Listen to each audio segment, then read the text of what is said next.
మొగుడా ఏమి అటులా చూచుచున్నావు? అది వెన్నెల ఈరోజు చాలా బాగుంది కదా.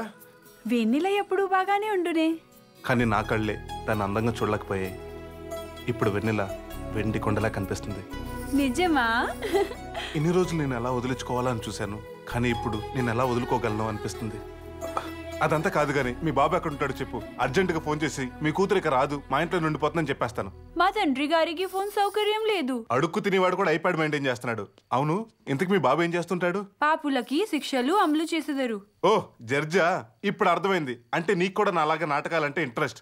మా బాబులాగే మీ బాబు కూడా అవంటే అసహ్యం. అందుకే ఒకరోజు మీ ఇద్దరి మధ్యన వార్, నెక్స్ట్ డే నువ్వు ఇంట్లోంచి పరార్ కదా.